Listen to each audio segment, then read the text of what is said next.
A very good morning to you. Welcome along to Thursday morning's OTB AM. We're here with you all the way until 9:30 this morning.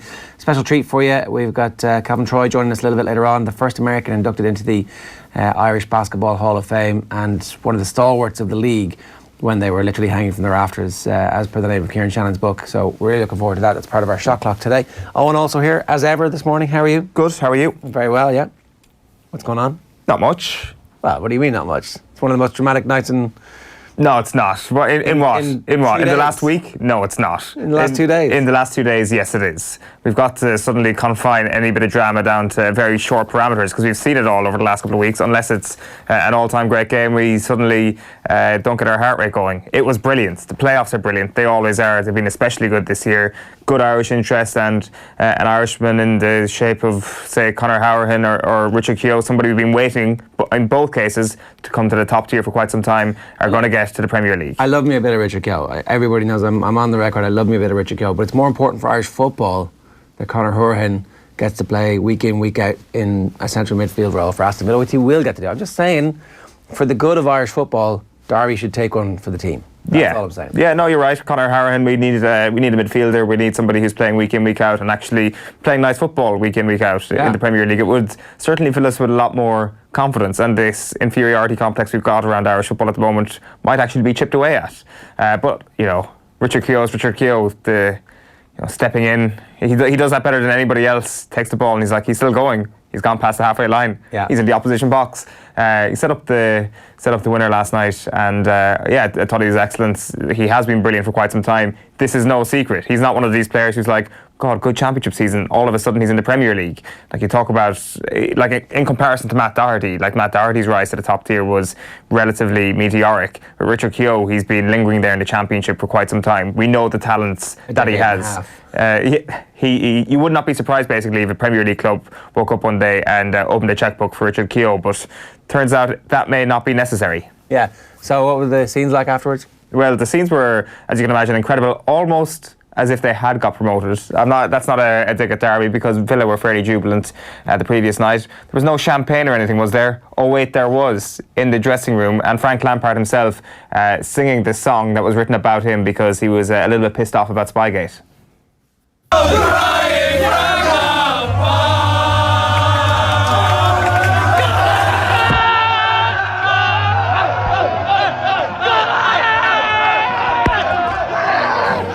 We've just won the playoffs celebration, isn't it? Scenes, I think, is the phrase du jour. Scenes. It's look, I'm not going to give Frank Lampard any grief for celebrating after it's Marcelo Bielsa. He's just beaten in a two-legged playoff at the end of the season. He's just served a cold dish. He really has. It must be so satisfying for him that the wheel actually does turn. Irrespective of the revenge aspect of it, right? His career takes this giant leap forward. He's now a credible candidate for any available coaching job that comes up, right? I'm not sure if winning a playoff semi-final is... If he gets promoted, of course it does. But he hasn't, like so many of his predecessors, he hasn't completely flamed out, or he hasn't shown any kinks in his personality that you would think maybe that's not necessarily the best way for you to behave as manager, apart from obviously dancing with the team immediately afterwards. But if you're a mid-ranking Premier League chairman of any of the clubs from 7th to 18th, and Frank Lampard is available, which he will be for money at any point, if Derby do go up, if they don't go up, then he's suddenly a credible candidate. He's earned himself a whackload of more cash on top of the whackload of cash he has.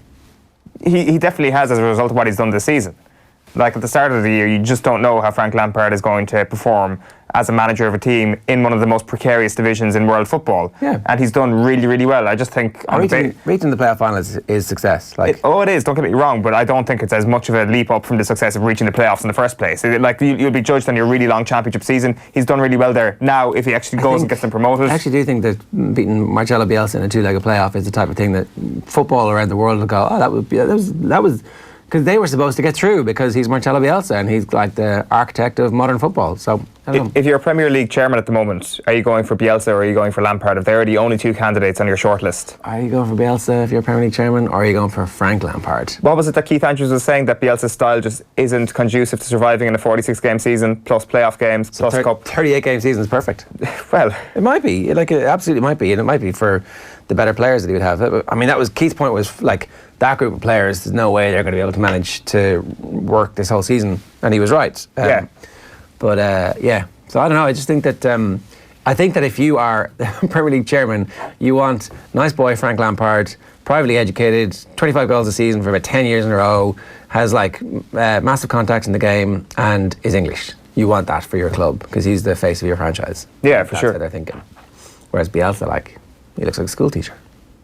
That's what they're thinking. Let's have a look at the most important man in Irish football and how he celebrated last night and off the ball. Oh, goal, goal, goal, goal, goal, goal!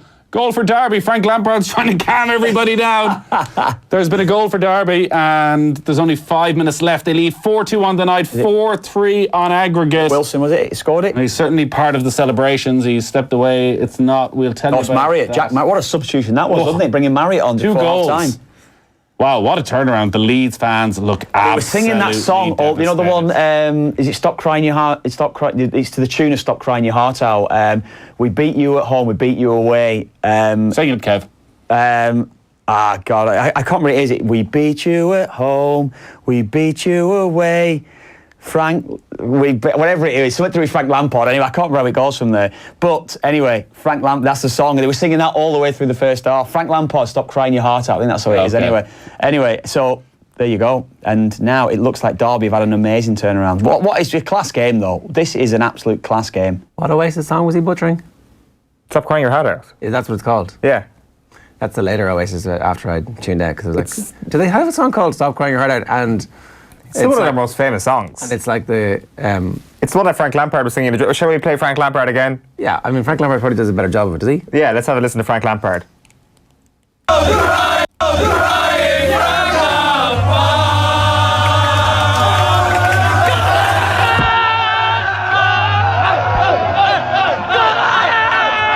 Yeah, that's it's much better than Kilban's version. It is a rip-off of So Sally Can Wait. It's a rip-off of their own song. Well, at least it's... They've reproduced, it's like 5 years later, going, all the cocaine's run out. What are we going to do? We're going to do the same song we did 5 years ago. It's definitely the most similar song they released to Don't Look Back in Anger, but it isn't the same song. I think it's, to be fair, it's the... Cry Your Heart Out. The laddish choir that kind of lends itself to, that must be an Oasis song. That must be Stop Crying Your Heart Out.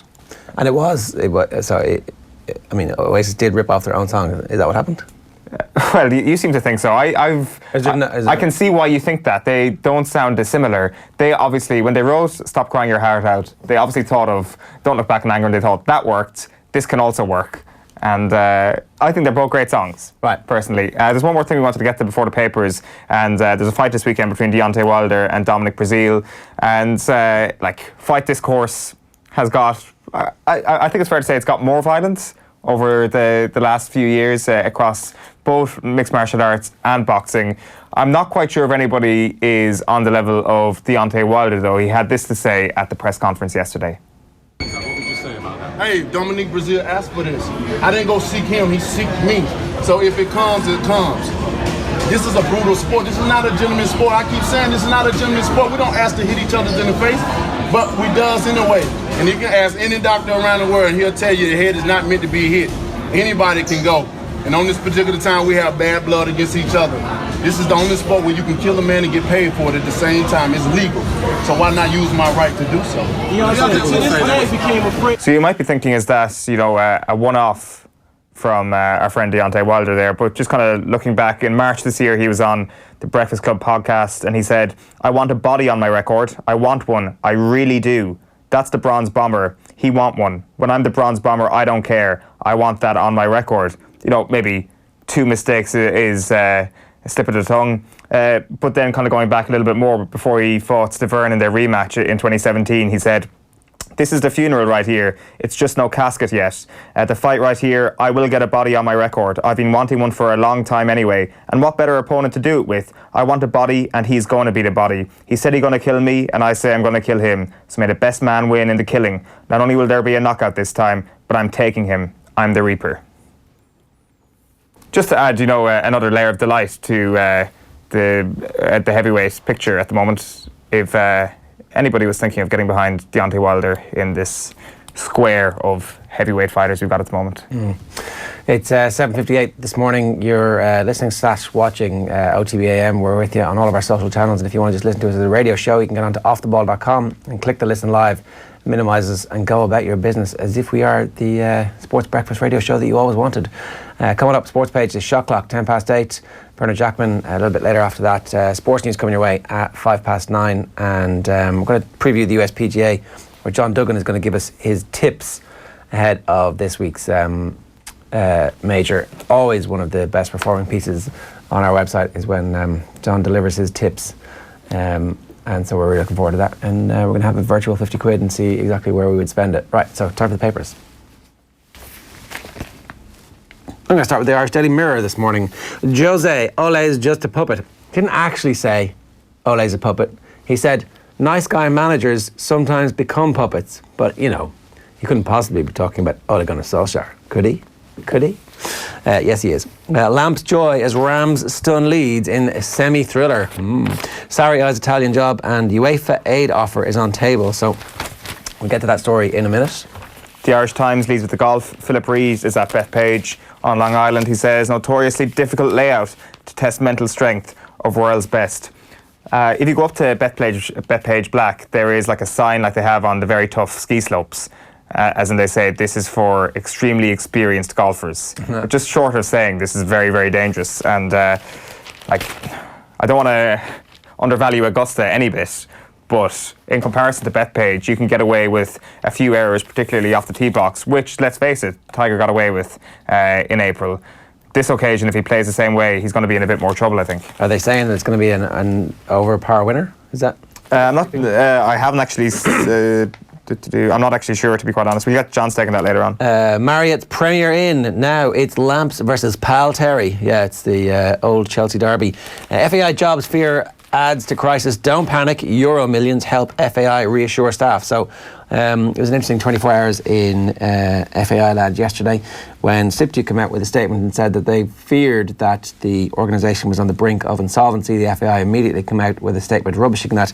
And then apparently last night, Donald Conway, the president of the FAI, said that there was no financial worries that were imminent because UEFA had decided that whatever financial support the FAI needed, they would get a backing for. There's the 10 million is the figure that John Fallon has on the back of the Times Ireland edition this morning. FAI said to get 10 million bailout from UEFA.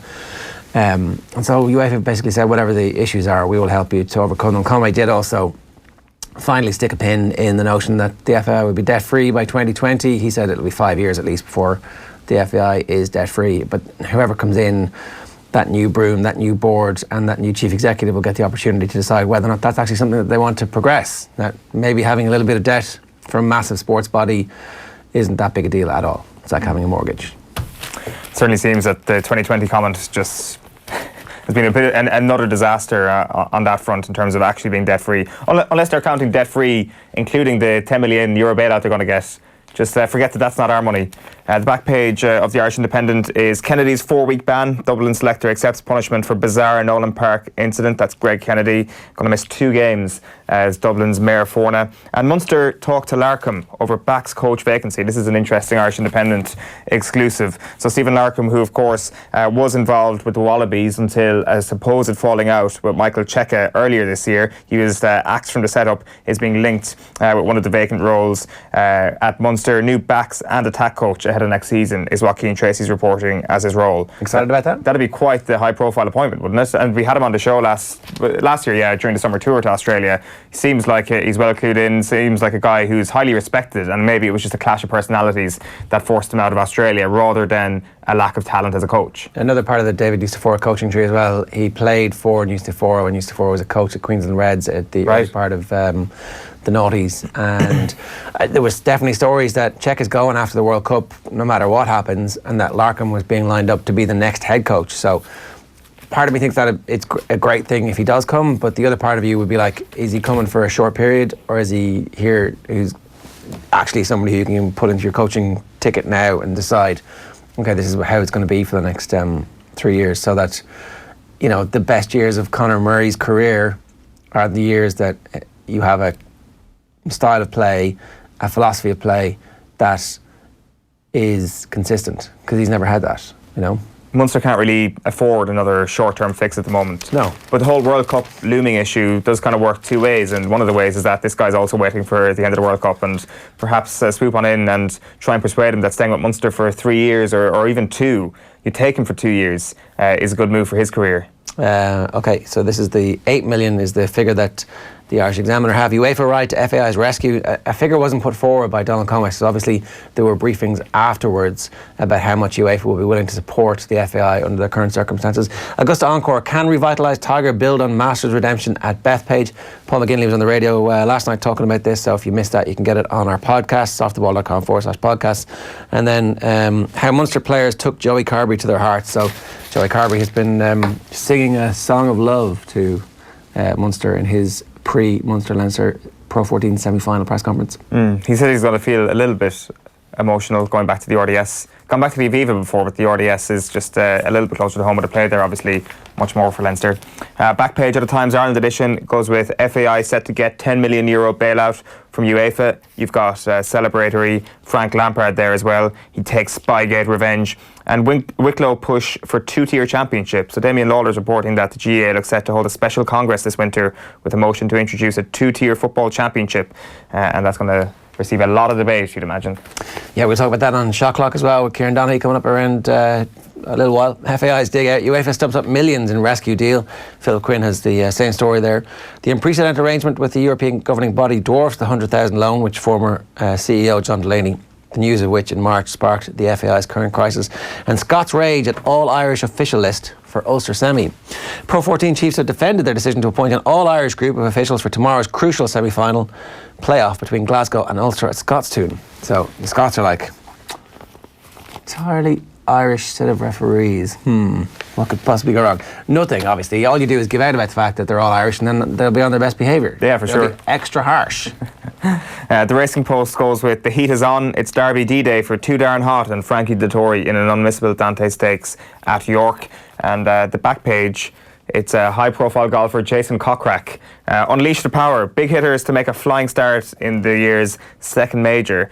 He is a big hitter, and they're backing him to make some sort of waves at Bethpage this weekend. Puppet on a string. Tab of the morning to you. Puppet on a string. Jose's digging, nice guy, Ole. This is going to be good, isn't it? Watching Jose Mourinho, just spend Manchester United's money by doing nothing for a while. Just let it run down to the point where, okay, I can go back to work now.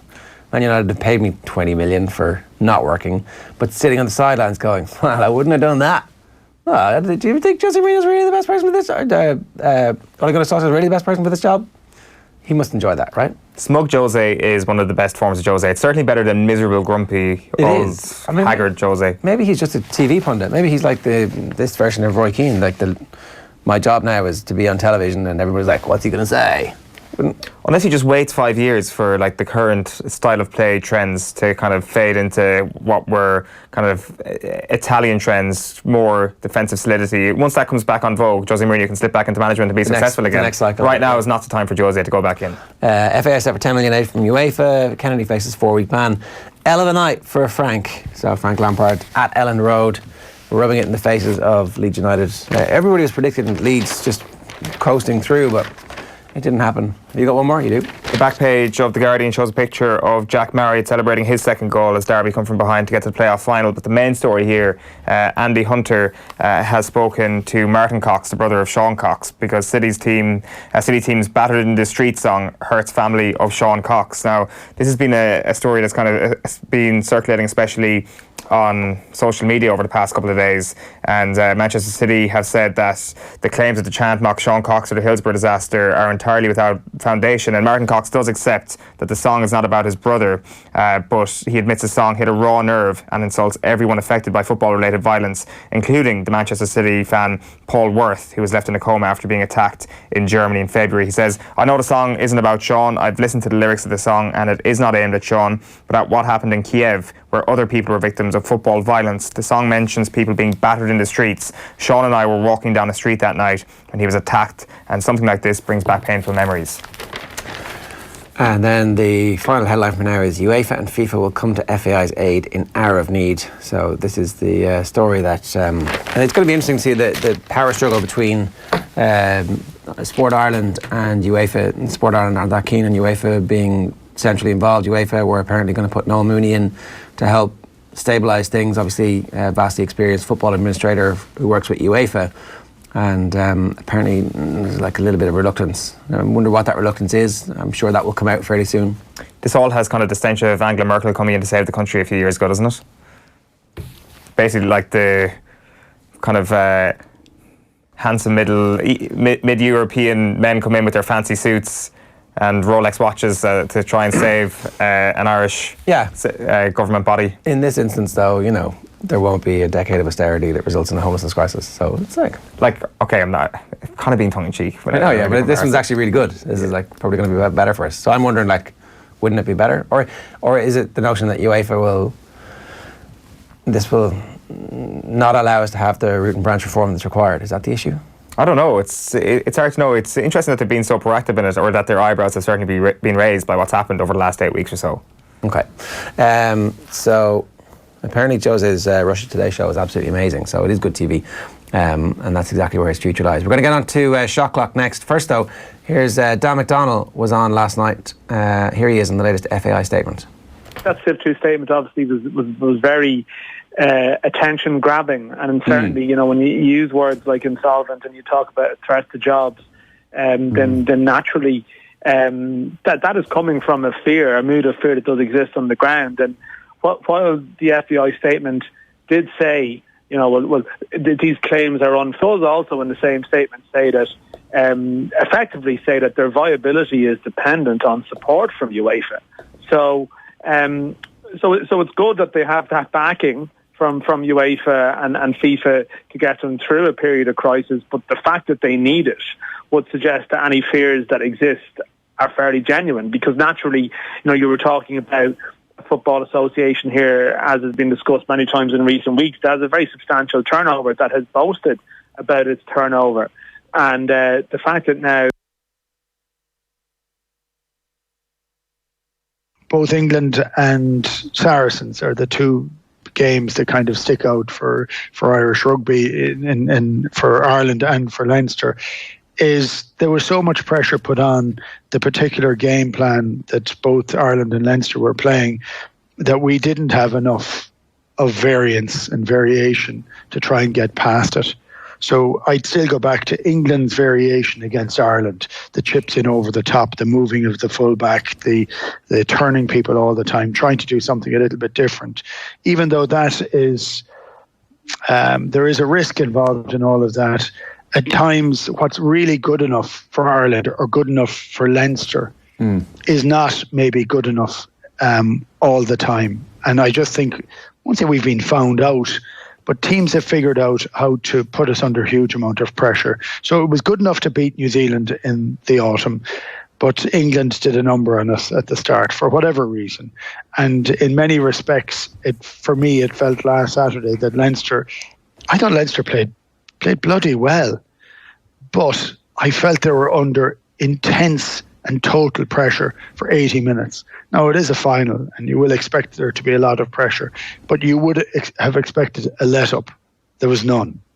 So even when they were scoring, they were under pressure. And is that fixable from an Irish point of view by October? I think they both are. I think there are elements of variation, and I think we have been we're one of two leading teams for the last couple of years. Like, we really have been, and last year in particular. And the second you start performing at the standard that Ireland performed at for 12 months, every other team is saying, how do we dismantle that? So we need to have the same view going forward. So a lot of what works will continue to work, but it isn't a revolution. It's an evolution for the year. And I think there's a huge amount of time for Ireland to be sharper. Leinster's manner of playing has been good enough to beat everybody this year, with the exception, I think, of Saracens. So I don't think they need to change anything in the next 2 or 3 days to play against Munster. And you're very welcome back. It is time for us to get into this week's Shot Clock. I'm delighted to say Kieran Donaghy is here with us in studio. Kieran, how you doing? Good, Ger. How are you, boy? I'm very good. We've got the same format as ever. 5 topics. A very special week this week. We're going to do a slightly elongated interview because we've got a Hall of Famer in our midst today. And Hall of Famer! We'll get to that in a couple of minutes' time. First, though, we want to talk about championship restructures. Sometimes these conversations can feel like you're in an endless winter where it's just pushing the same rock up the hill the whole time. But for whatever reason, there now seems to be a general consensus that we need everybody staying a second-tier championship. I think it's not going far enough. That's my issue with it. But what do you think? Yeah, no, we're going to delve into this big time on next week's Shot Clock, because I just think it's something that needs to be really looked at, but more than just be talked about, actually do out a mock draft, do out a championship, do out a draw, do out the 2 tiers, Ger, get it going. And I think if we can kind of show the games that we could possibly get with a different structure and compare them to the games that we're getting now, which is I was scanning through the first 2 months of the football championship before we get to Super 8s, and there's maybe 2 or 3 games that I'm looking forward to, and that's wrong. It's wrong for GA people all over the country, footballing people all over the country that love their game, that get a great National League, get great games on in February and March, and then we're sitting around here waiting in the best months to go to games, the most enjoyable time to go watch a game when it's nice and sunny and warm and you can sit out in the terrace and you're worried about getting burnt and you have the sun factor on. That's what going to championship games should be about, whereas I just don't think that buzz is there because of the lack of high quality games until we have to wait till the Super 8s. So why are we waiting to the Super 8s? Can we not put in something that actually draws it up, where we get maybe a Dublin coming to Killarney for for a game in Fitzgerald Stadium with 45,000, or could we maybe possibly look at getting Tyrone going to Castlebar and the tier 2 one then. The tier 2 one is important as well, because I just think there needs to be something looked at as in regards sponsorship for that, Ger, and kind of looking to get somebody involved, kind of like AIB do with the club championship. Get somebody that's really going to get behind the tier 2 and drive it and promote it, and then the GA have to hold back possibly in the television rights and maybe stream some of these games that aren't being shown live and that there's no highlights going to be shown. Why can't we stream those games? Basketball Ireland do a great job. We can stream all our games. I have people in America watching, people in Australia watching our games, and I just think the GA should be looking down that road. Absolutely. I think it's not that hard to sort out, and I think that at the moment there's just such a well of people saying fairly much the same thing. There's arguments about what the format would be and what the difficulties would be and whether or not you can play midweek games. Kieran Shannon had that I like that piece from Kieran Shannon yesterday, and that's a great suggestion. Why don't we play some midweek games and get games so people can go to on a Wednesday night in the summer? Perfect. Okay, we got to talk about the NBA. There's plenty to talk about. Steph Curry, it turns out, is one of the greatest players in any sport ever in the history of the game, written off in the middle of a series, and then suddenly the Warriors are back and he's playing as well as he's ever done. So I'm not going to bore everybody with that, because there's loads of other stuff to talk about. The NBA draft lottery, which is just complete madness, and Kawhi Leonard. Where do you want to start here? Where do you want to? I know you probably want to get your whole Warriors dig in Steph Curry. Like, first of all, the people writing off Steph Curry, ye are out of your minds to write off Steph Curry. Like, talk about probably one of the best ball handlers of all time, definitely the best 3-point shooter of all time. When did you get into the conversation with LeBron and Kobe and Michael Jordan? When does that happen? What does he have to do here? He has to keep it up for a prolonged. Jordan did it for such a prolonged period of time. Kobe did it for over nearly 20 years. He scored 60 points in his last game when he was 40 years of age. So there has to be longevity in your career to be up there in the upper echelons of these superstars of the game. But right now, Steph, there's no reason why he can't get there. He doesn't do much driving to the basket, so he's not really going to pick up massive injuries. Looks like he's in great shape. His ball handling ability is so silky smooth. It's not even that he's that quick. He's so silky smooth with it that he'll be still that silky smooth when he's 35, and he'll still be hard to guard. And he'll probably be a better shooter by then, which is actually scary of how good he is. But him and Clay Thompson, the Splash Brothers, look, listen, they were winning championships before Durant ever came along. And I think Durant going down, Ger almost kind of said, the two boys said, okay, let's just show them how good we are, that we're not going to have to share the ball now between 3 superstars. It's just the two of us. Let's go. Let's drag this team over the line. But my boys, the Houston Rockets, he let me down. Talk about choking. All year he talked about Chris Paul. Oh, we would have won the NBA championship if Chris Paul had been gone. And they messed it up. Kawhi, Ger, is off the Richter scale right now. Kawhi Leonard, he's a man. He's a beast inside. He can do it any way you want. No fuss, just a pure baller. And the lottery, Zion, all the Knicks fans were crying. I saw Stephen A. Smith on first day crying into his spilt milk, maybe. Crying that they lost Zion Williamson to the New Orleans Pelicans, and they're delighted. So they got this superstar coming, his box office. I'd say for most of the basketball world, it literally put the Pelicans on the map. Everyone was like, Pelicans, not sure. It messes up all the free agency, because AD is the Pelicans superstar. They were going trading him to maybe New York, maybe no. There's talks that he might want to stay with Zion, but I don't think he does. There's so much going on. Just Kyrie and Durant, are they going to go to the Knicks? There's talks about possibly, that's the strong one, Kyrie and them to the Knicks. But then where does AD go? Do the Knicks try and get him as well, which will be hard? Maybe they could they'll get the third pick in the draft, so they got RJ Barrett, so they could maybe offload him. But it's full on. There's non-stop stuff going on in the NBA now. It's brilliant. And the playoff games, the Eastern Conference and the Western Conference finals are going to be fire. And I'm going to go big Bucks against your Warriors, Ger. If the Bucks and Warriors, I'm going big. I think we might even put a wager on it. Wow. Next up is Pep's Dream Team. So BBC put this up on their website, and it's a good shout, and we looked at it, and me and Ger picked our teams. Ger went with this team. You talk us through it, Ger, because it's a 4-4-2. It's a boring formation, first of all. But go on. 4-4-2. Could you change the formation? I didn't know you could do that. Yes, you can. I missed that. Right, okay. I missed that. So this is basically the Barcelona team that was the greatest team of all time, adding in Philippe Lam and Sergio Aguero. Victor Valdez, Ger. Are you kidding me right now? It's controversial, but I've gone with Carlos Puyol because I'm a believer in culture. I love Puyol. And I just couldn't leave him out of the team. After that, Philippe Lam can also, then, if you require him to play at the base of your midfield the way Pep did for a little while, not very successfully, I'd have to say. And I couldn't find Luis Suarez, otherwise he would have been in my team instead of Thierry Henry. But I couldn't find him. I picked Thierry Henry, and I'm happy with that. It's Xavi, Iniesta, what about Busquets, and Messi. Eto'o? Yeah, I like Sammy Eto'o, but former Chelsea legend. I think Thierry Henry, I'm having him twice on Sundays ahead and Sergio Aguero. I just think that what Aguero has done this year to win back his place when it looked like he was going to be burned out slowly by Pep Guardiola, and you're picking these players at their absolute peak. So put up my team there quick, please, so we can talk through my team, because I just want to explain how we're going to batter Ger's side. There you go.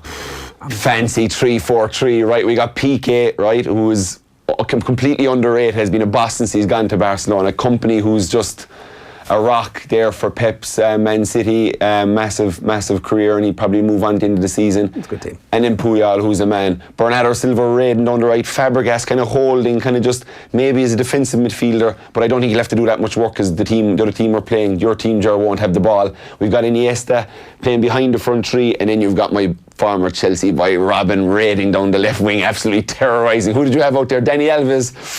Wouldn't want to see him coming. And then I have Messi on the left wing. That's what I had. I had Leo Messi there. Go on. Yeah, well, I have Messi and Robin on the left wing, so you're right back. Dani Alves is going to have a headache after this game. And we got Aguero, Henry and Messi up front. And Neuer in goals. Like, how did you... Tell me, give me the Valdez over Neuer. He was there. Is this a rush job, Ger? No. This was like, how can I improve on perfection? And all I've done was I've added Philippe Lam, and I've added Aguero. Yeah, I get it. Not bad. Yeah. But you didn't know Xavi. Who's going to pass the ball to? You've got Cesc Fabregas. Yeah, he's going to pass the ball. Cesc Fabregas was great for a little period of time, but he couldn't get in the Spain team when they were in the World Cup. Hold on, no. So he scores the winner in the World Cup final, but that's like off the bench. Yeah, but who's instead of him in that team? Xavi. And Iniesta. Xavi and Iniesta, Yeah, so like that's not, like if I can't get on the team because Xavi and Iniesta, that doesn't make me another great. Xavi, you left him on the bench. He's on your bench. Yeah, but he definitely couldn't play as a half a defensive midfielder. Whereas I think Fabregas has to do a better job at that. I think I'd be getting at Vincent. We're going to put them two teams up, and you can get your votes in. Obviously, it's going to be a landslide, I'd say. Thierry Henry versus Vincent Kompany. Yes, please. Yes, please. On both sides. Yeah. Okay, so we want to talk Rory McIlroy briefly. I'm going to talk very briefly about Rory McIlroy because Rory McIlroy has obviously said he's probably more than likely going to play for Ireland in Japan in the Olympics. A bit of blowback or a bit of I don't really care about this, but what do you think, Kieran?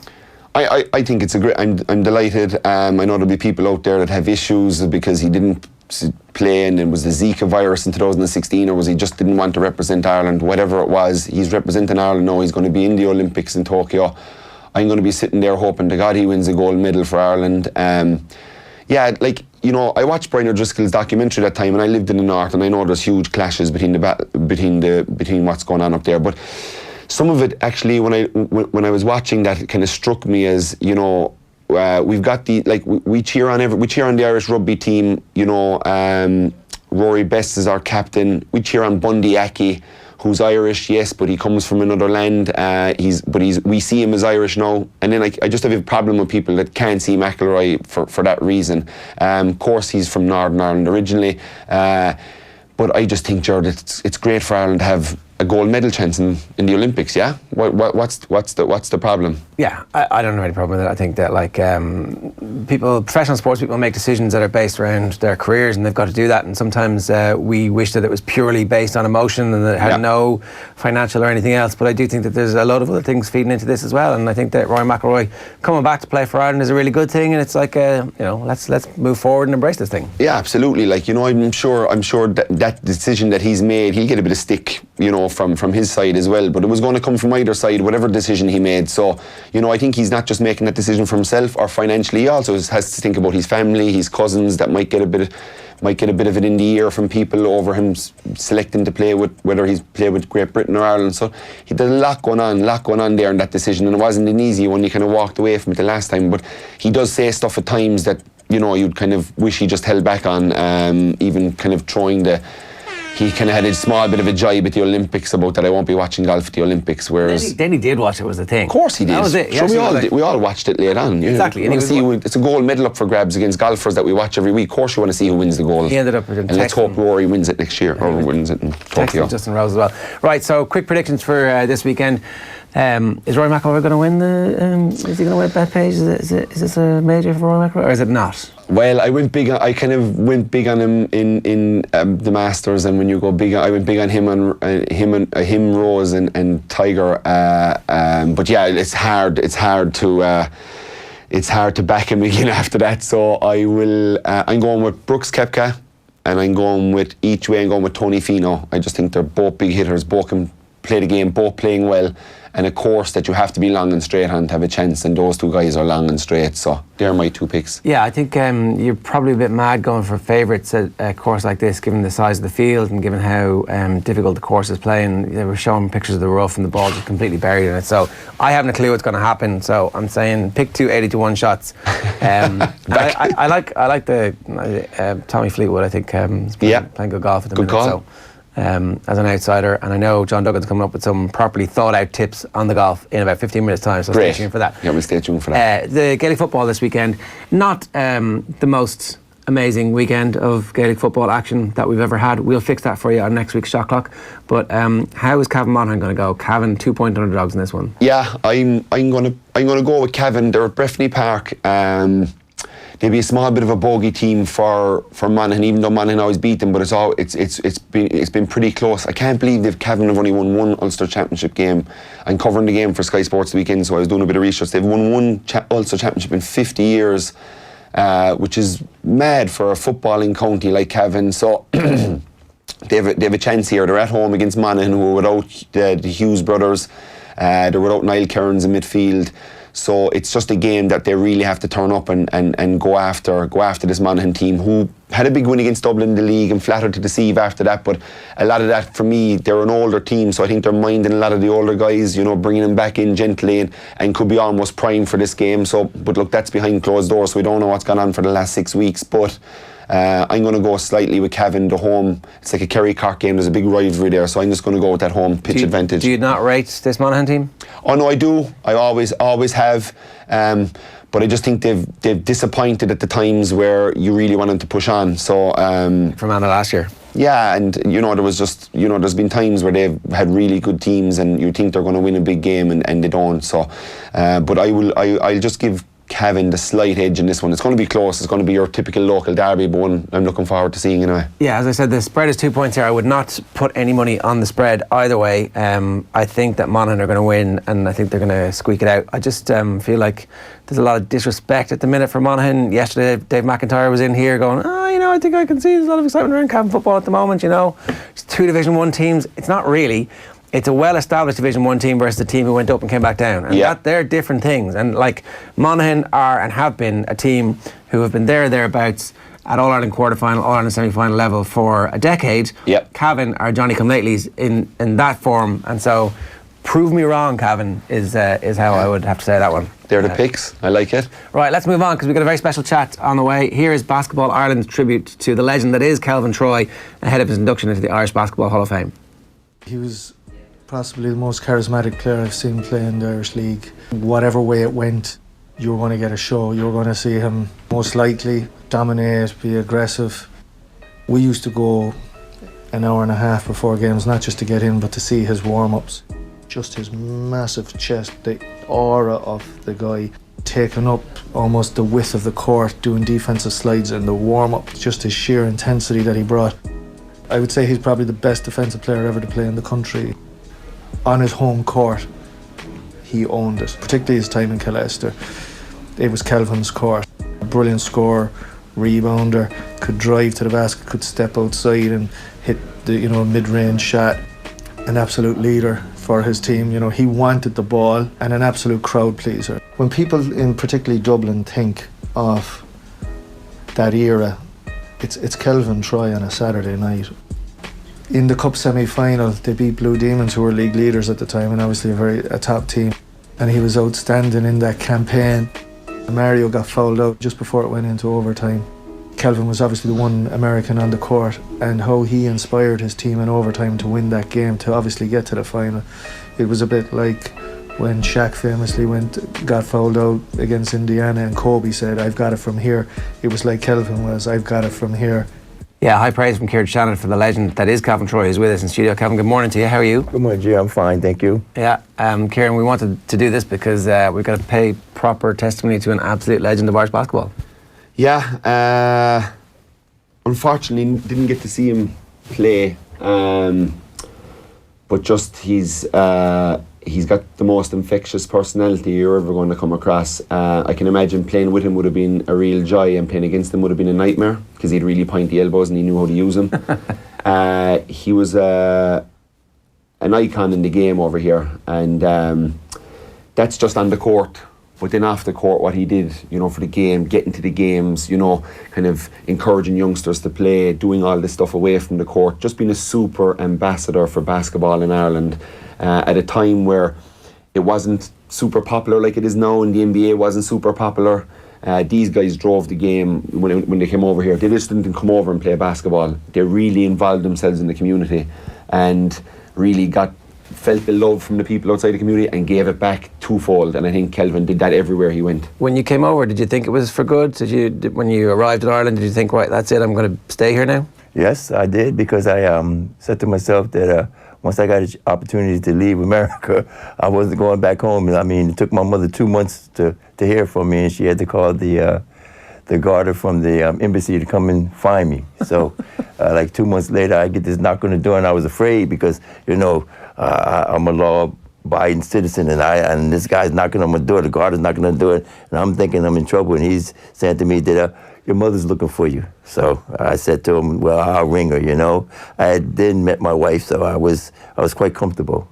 That was it. You were happy enough. But I have to disagree with Kieran before we get started. Good for you. I want to say, start fighting. Yeah, stop about it. Like Kieran was saying that me playing against him would have been a nightmare. I think I played against some nice Irish players, and I played against Mick Ryan a guy, Jim Liston. They were pretty tough. And then there was your man down from Tralee. Remember I mentioned his name from before. He doesn't come to the games anymore. I can't think of his name, but Merv the Swerve. Yeah, Murph. Merv the Swerve. Murphy. Merv would be delighted with the shout out. Yeah, these are the kind of guys who never, backed off me. And I know Kieran after watching him play. I mean, I became a big fan of Kieran once I saw him play. Templeogue was the first time I ever saw Kieran play, and I mean, like, he was amazing. I mean, like, I was like, whoa! I told all my kids, I said, I love that guy. So ever since I've seen him play, I've been traveling down to Tralee with my daughter, who's marrying one of the players that's on his team. But I distinctly love watching Kieran play, and I think it would have been great to play with him. He would have probably been, Lee McKell was probably the best Irish player I played with offensively, but Kieran, there's no Irish player, not one Irish player, or not many Americans who can rebound, and not even myself, can rebound like Kieran Donaghy. Kieran Donaghy, he's playing against great Americans, guys much taller than him like I did. He's getting 20 rebounds a game. When we were sitting in the pub, and Kieran Donaghy, he says to me, I'm a white Kelvin Troy, and I look at him, and I say, you're right, you are, because he's so tough. So I would love to have played with him. I'd love to have played against him. We would have been fighting, Kelvin. No, we wouldn't have been fighting. No. We would have been fighting. Call us no, sir. No, sir. No, sir. I've never had a fight in a game ever. So okay, we definitely would have been fighting. We're not probably fighting. We probably would have been face to face. Bit of nose to nose. Probably been like Murph and I, where our heads are right close together. That's how probably you and I would have been. Very delicately put. Yes. Come here, are you still involved in basketball in Ireland? I sure am. I still coach. I've retired. I've had some great send-offs from some of the schools that I worked in, but I'm now doing only. See, what's happening now is I'm 26-year transplant, and my kidney's not functioning as well because I had peritonitis twice, and now they've just fixed me up for a fistula. So I'm only doing 1 hour in the evening, and I'm in Rafi and Balbriggan at the moment, and I'm just enjoying it. I didn't realize that you were a kidney transplant as well. It's an amazing story. Yeah, Dr. Hickey, David Hickey, right? The Gaelic footballer. Yes, he did legend. Yeah, him and I are good friends also. So he saved my life. Yeah, mad. We'll go back to this. We'll go back to the start a small bit, Kelvin. I suppose for people listening that wouldn't know too much about you, tell us about growing up in kind of in New Jersey, where you lived, what it was like. I presume it was probably a bit different to Ireland and Dublin. Well, I tell you what I do like about Ireland is the greenery and the woods. I grew up in a little small little home, humble little home, and my father was a serviceman. Navy officer, well, not a Navy officer, but he was in the Navy for 20 years. Him and my mother had separated when I was 7 years old, so it was just my mom and 4 boys and a sister 10 years later. But times were tough. And my surroundings were, my hometown was called the Lakewood Piners. That was because we had a lot of pine trees, so a lot of pine trees, a lot of, what do you call them, pine flies, man. So, and it was very nice, but just a tough upbringing. Yeah. Tough in regards to that your dad was gone and that your mother was carrying the can a bit?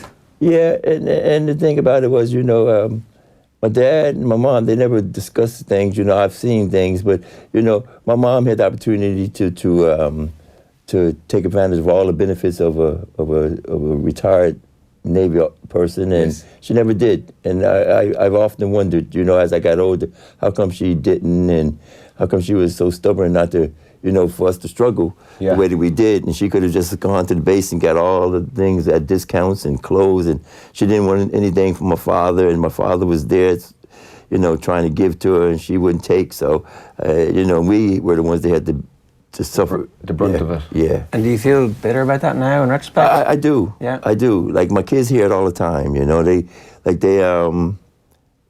there's times when I don't want to talk to my mom. I might not talk to mom for a long time. And, I've often said things, about if she passed away, and, I don't know if I'd be so sad, because, once I met my wife, I realized, wow, why could my mom have been like that? you know, and you know, and her brothers, you know, like my uncles were very rich. My uncles were like the largest landscape operation in New Jersey. Trucks all around New Jersey, but our sewer was overflowing since I was about 12 years old, you know, and as rich as they were, all they had to do was, it only was €25 for them to come and just give my mom 25 quid to fix it, you know, and Did she fall out with them? No. Oh no, she didn't fall out with them. Shoot, anytime, like if something happens with my kids, you know, where I took my kids home, we were there for 8 months one time, and I just wanted my kids to see what it was like, you know, as far as academically and then sports-wise, and the one thing they said, my auntie said, don't touch Kelvin's kids. I was walking by her and she says, don't touch Kelvin's kids, and I said, what'd you say, Auntie? She says, nobody better not touch Kelvin's kids. I said, that's right, Auntie, don't touch my kids, because when we were growing up, everybody could beat us, you know, all my moms, and I didn't think that was right, and still brings tears to my eyes if you know, my mom, if she mentions anything, like she's taking care of 6 great grandkids, and I say, Ma, and I'm not like that, you know. I say, Ma, I don't think you should hit them, and she knows it brings tears to my eyes because I get real angry because I say to her, you know, Ma, I don't know how you could have let Uncle Joe and Uncle John beat us, you know, because if David or Gregory or Teddy, and matter of fact, none of my brothers even suggest or even said or hinted that they would touch my kids. That's tough growing up with that, and you know, at the time it's extremely hard, and looking back at it now it's extremely hard, but yeah. Did it put an amount of resilience into you that kind of made you as a player after that made you always stand up for yourself, never back down? Do you think some of that came from that? That's, like I tell my kids, you know, that's probably where it came from. You know, I still, like yesterday I was standing in my kitchen, I was thinking about, you know, there was a man named Mr. Delaney. Mr. Deligny. I could say Delaney now because it was Deligny back then, and he used to get upset with me, saying, "Hey boy, when you gonna call my name?" Probably because I would stutter, and I was always in speech class. You know, I was always here with a speech therapist, and I would be stuttering up, Mr. Deligny, and I couldn't pronounce his name, and he'd say, "Well, when you gonna pronounce my name, right, boy?" And I was saying to myself, you know, that's on my mind. You know, I was thinking about that yesterday, and then I think about another man. Mr. Sonnenfeld, they were these white fellas, right? And Mr. Sonnenfeld, he was always poke me in my chest, right, with his finger, and I never told anyone, you know? I never told anyone. It just made me angry, you know? Were they coaches or teachers? Yeah. They were coaches, they were my basketball coaches. Yeah, they were my coaches, right? And this is for the All-Star team for New Jersey. You know, we won the New Jersey All-Star, and then we went to Puerto Rico for being the best team in New Jersey, and then they threw me off the team, you know, because I didn't like losing, you know? Or maybe because you were always angry. No. As a matter of fact, I was quite happy. I was always very, very, people just didn't know how to deal with me. If you were a kind of person who would talk to me, Kelvin, how you should be doing like this, you know, I had problems. You know, I felt, now I realize I had problems. And there's certain individuals who knew how to talk to me. Yeah. Got the best out of you. Yeah, got the best out of me. And people who barked at you got fight back. Yes, because that was your defense mechanism. Yeah, exactly. And probably your coach, probably at Lakewood High School, was probably the guy who kind of, we all have coaches in our life that if we're struggling with parent situations, which I did at home sometimes with my dad, and you did obviously, a coach can be a coach that grabs you is like someone from the heavens almost, like, and I had two of them on the football. Father image, yes. And who was that for you? That was Bob Nastis. Yeah. Him and I, we bumped heads. He threw me off the team, and he said he was going to write to all of the colleges. This is my last year in school. He said he was going to write to all of the colleges and say that I'm no longer affiliated with the Lakewood basketball team. You can no longer contact me here. He doesn't know how to contact me. So I was thrown off the team for the first 3 games, and I was cheering against the team until my uncles told me, he said they told me, and they were big men, they said, if you don't go and apologize, I'm going to kick your butt. Because they knew how good you were, and they knew it was going to be a mistake. Tell us about that high school game when you were a freshman in the high school. You were 14 against the 18 and 19-year-olds. Tell Well, I was in my second year, and what happened there was, I've always been a very religious person. So, they said to me, the reporter said to us, we were in in the final, and he came to all of us and they said, well, what do you want from this game? And I told him I just wanted to be famous, And so what happened was we're playing against this team who was the number one team in the country. The number one team in the country, they were 36-0. They hadn't lost a game in 3 years. Whoa. And we had already beat them. See, nobody knew we had already beat them by 20 points in preseason. Okay. You see? Well, preseason is preseason. This was the championship. Yeah, well, we still had them by 20 points. Okay. I came out of the game, and I know that was a very, one of the main puzzles in the game, because I was doing everything, even though I was young. Yeah. I had a lot of fire, and I did a lot. So when I came out of the game, then they started coming back, and then with the last 10 minutes, the last 6 minutes, it was going back and forth. Okay. And with 6 seconds left, we had designed the play. And my coach always had us wearing these badges. My coach was phenomenal with all kinds of belief and philosophy, and theories. Ahead of his time, almost. Oh, ahead of his time, for sure. And so he had designed the play, and it was a 6-second play, and we had practiced this play, all these situation plays at the end of practice, and this 6-second play came up. And with 6 seconds left, we did our play. They missed the rebound. I got the rebound, and you're talking about 8,000 people, New Jersey basketball on television. I got the rebound, and I'm playing against this guy named Cleveland Eugene. He's like this crazy, marijuana smoking kind of guy from the city. All black team, all black fans, and our team was a mixture of white and black, but they were all black rowdy fans, right? And they're screaming. I get the rebound. I look up, and I see the clock ticking away, and I grab it, I go back up, and I miss, and I grab it again, and I go back up again. Next thing you know, I see the ref call a foul, but the whistle blew, and the whole stadium came. Fans rushed the court. And they thought the game was over. So we've walked off into the locker room, and the coach comes back in, and he says to us, the game is not over, it's not over. And I ran up to him, I said, Coach, and I said, the ref called the foul, then he said, yeah, and you shooting too. Right, and I was the worst free throw shooter on the team. Yeah, 50%, 50%. But he had us shooting 100 free throws every day before we went to training. You had to find a way. That was his thing. You had to find a way to get that 100 in. If you didn't do 100 in, we already had 10 suicides a day. Okay, a day. Cumulative. If you didn't make it, it didn't count. So you had to. Sometimes we end up running 11. So he says to me, he said, and you have them. He said, He said, you had that cross? I said, yep. I used to carry a cross in my sock. He said, how do you feel? I said, I'm gonna make them, Coach. So I come out, and next thing you know, all these big guys are coming up to me, getting all in my face before I can get out there. I'm gonna kill you, Troy. And they got this. I see, I got my knife right here. The supporters. Troy. Yeah, these supporters. I'm gonna kill you, Troy. Here's my knife, right? And I'm just telling them, forget you, man. I'm waving, and then I get my first shot. Man, I was always a cocky little something, right? And then I got my little shot, and the first one, they're screaming like crazy. And I make it, and I turn around, I point down to the floor like, yeah! And the crowd went quiet. Tie score.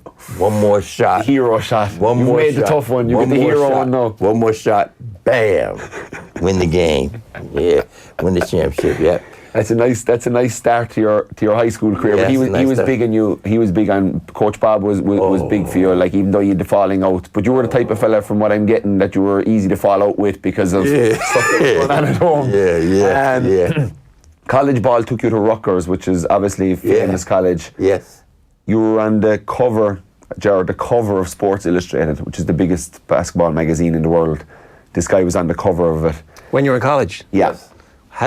So, do you buy every single copy? Do you walk around with it strapped to your backpack? No, it was good to have it that time because it was good to have it because I was going through a thing then where the students were marching. They were marching because Black Unity type thing. Okay. And I had marched. I was at the front line. What year is this? This is 1978. Okay. I was at the front line. No matter of fact, 79. Okay. I was at the front, marching, and what happened was they said one of the ex-players that I threw him off the team, and I never threw him off the team. I was trying to help him get on the team, so they all started going and saying I started calling me all kinds of house this, house that, house in the N word, and that I committed social suicide, and so this magazine that came out at the same time, so it was like, okay, now what you got to say, you know? Yeah. And so it was a good time for me at that stage when that came out. You went at some. You're in the Basketball Irish Hall of Fame, but you went at some guys in the American Hall of Fame. You got 30 points against North Carolina and James Worthy. Oh yeah. Tell us about that. Them they didn't like games that. And the crowds. Yeah, they didn't. Yeah, well, you know, because college basketball, Ger, was bigger than the NBA at this stage. NBA was never even there until Magic and Larry got into the NBA. So this was prime. This was everybody watched this. So you would be one of the most famous guys in America at this stage. Yeah. You were going against Worthy and the Tar Heels. Yeah, at that time I was predicted to be in the top 10, the top 10 in the draft. A lot of the guys who were playing were telling me that, right? And in the game before we played North Carolina, we had played them every year, but the last 2 years we had lost. This is my senior year, but the year previous we lost by 1, right? We lost by 1. So here we are coming to beat them. We're coming to play them again at their home court. Chapel Hill? Yeah, Chapel Hill. And we're up. And I'm getting a guy giving me a pass with like a few seconds left. And when I went to dunk, they had this other guy who was a senior named Al Wood. And this guy, Al Wood, he had never been anywhere. I'd never seen him at any of the camps. I was a 5-star, R-star, you know, top camper. Yeah. And I never saw him anywhere. But yes, he was predicted more than me. So when I got a chance to get the ball, and he's trying to get ready to block, I went to dunk. And I said, I'll bust your, and then, and so all. You can say bust your ass, you can say that, it's okay. So they all came over to me, all 5 would-be pros. And I turned around and all my buddies here, we were always down for, if you want to get down, we're going to get down. Yeah. So they all in. Yeah, but they didn't see it. I thought you didn't fight. You told us you never fought. Because nobody ever fought you. No. I never started anything, you know. I never finished it. No, I never had the punch. But so they all walked away, and all these guys, Perkins was the dream team. Yeah. Worthy, dream team. Al Wood, all pro. All these guys, Jimmy Black and Matt Doherty, they all came up to me, right? And James Worthy says to me, ain't gonna be none of that shit night, Troy, right? So I'm looking at them, and I say, F you, F you, F you, F you, and F you. So I walked back to the huddle. So with the last few seconds, him and I bobbing for position, and he busted my lip. Okay. He went up my chest and busted me in my lip with his 2 hands. So I looked into the crowd and I said, man, I'm not gonna let this guy make a chump of me. So I looked and I turned and I punched him in his chest with both my fists. Bam! And I knocked him back about 4 steps. And I was ready. He came running towards me, and he remembers me. Oh yeah, I can imagine. Yeah, he remembers me. They all remember me. So he came towards me, and I had my fists ready. I had my fist ready to punch him, right? And he stole the ball, went down and dunked it with 1 second left. With a few seconds left, he went down and dunked, and they went up 1. And my coach, he started giving out like crazy. Oh yeah, you lost your cool a small bit. Yeah, that can happen. That can happen. Yeah. Larry Bird, you marked Larry Bird, who was averaging 36 points a game in college, and you held him to 19. What was it like playing against Larry Bird? No. I guarded Larry Bird for 1 half. Yeah. And he only got 6 points. And the one picture I hate is the one they show. If you look at Larry Bird, they say this is a rare picture of Larry Bird scoring on Kelvin Troy. And I said to my daughter, what I should do is show the rare picture I'm scoring on Larry Bird. Him leaning all the way back, my elbows all in his face. I said, but the thing about it is, right, I thought Larry Bird was the easiest player to guard because I had played against so many New Jersey players who were more athletic and pros and with the Duke and with the North Carolina and won Duke and North Carolina championships. Yeah. You know, and Notre Dame. And these guys are all pros, and I thought they were better than Larry Bird, and they were the same height because I played against them all year round in the summertime. So it was easy guarding Larry Bird. that shows you, like, his what is well known in the country is that you were the best defensive player ever to come into the country. So not many fellas found it easy to mark him. But you beat Indiana State that day at one point. And there was a bit of hassle after the game with Larry and one of your fans. Oh, yeah, he got upset. Yeah, his first lawsuit came from a Rutgers student. You could look that up on Google. His first, I think it was $1 million quid. It was $1 million, matter of fact. It was $1 million. Yeah, one of the kids came up to him and said, you ain't SHI, Larry Bird. And Larry Bird just, bam, punched him into his glasses and busted his glasses. But they tell you the medical term of what happened to that student. If you Google it. You remember Larry? Did you ever see that one when the Celtics won the championship and they stormed the court and Larry's punching the Celtics fans getting off the court? Did you ever see that? No. Oh yeah, we gotta look that up. He's like literally running off the court, boxing the fans that are running at him, Brian Clough-esque. The NBA, if you were so high in the draft pick, how did that not happen? What were I know I don't want to be dragging up old stuff, but just for people at home that hear you're marking Larry Bird and you're beating up on James Worthy, how did it not happen? What happened? Well, there was probably a few things, but yeah, my coach, he just said that, my senior year, I don't know what happened. I love my coach, Yeah. He was a handsome guy, man. He was nice. He was so cool, but just something happened. He'd have fallen. It all started with a girl, and the girl was living with me, and he said to me that he wanted her going out of the apartment. I should be thinking about the pros. You see, for me to go into the pros is another notch in his belt of having another guy to make it to the pros. That's a big thing for him. So I said to him, Coach, this is a girl I might want to marry, He says, I don't care what you want to do. He says, I want her out of the apartment. You're thinking about the pros. He said, I'm going to give you the money. He said, I'm going to give you the money tomorrow. He said, I want out of it by Saturday. So that's what happened. And then after that, he just started telling coaches I had a bad attitude. And for some reason, I don't know why. And I was trying to control the team. I said to all of the fellas, I got the picture on my phone where I think all of us should get a bald head, right? And all of the black guys did, except for one fella who was homesick, Kenny Payne. And he tried to tell coaches that Kenny Payne was leaving college because of me. He was homesick. But he was homesick, but never told the truth, right? Yeah. And then at this North Carolina game, Kenny Payne comes in with the bald head, right? And my best friend, Matt Matling, who was a white fella, who him and I were New Jersey fellas, and we were buddies. Okay. We came in together. He says, man, Troy, I can't get a bald head, man. He says, we don't look right, white guys. I said, man, look at the football players with bald heads. He said, they're crazy. That's what he said to me. So he started telling people that I tried to control the team, and then at the end of the road, he told some of the guys who were in the pros, I never had to hurt a person like I had to do Troy. I went to get, one time I went to his office and there were 4 letters there from the Knicks, the Bullets, the Nets, and Philadelphia. I never even got the letters. He never gave you the letters? I never got them. I don't even know what they said, so...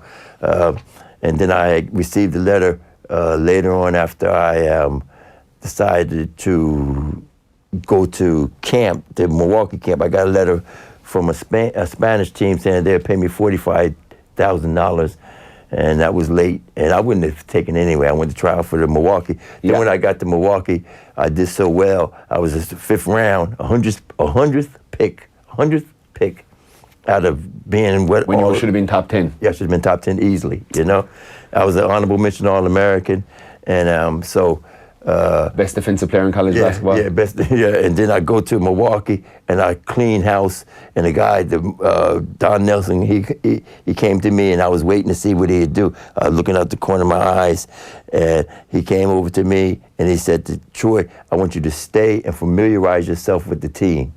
You see, he said, I'm not going to be here. He said, but I want you to stay your per diem. You still get your per diem. He said, you'll get what you want in the hotel. He said, just familiarize yourself with the team.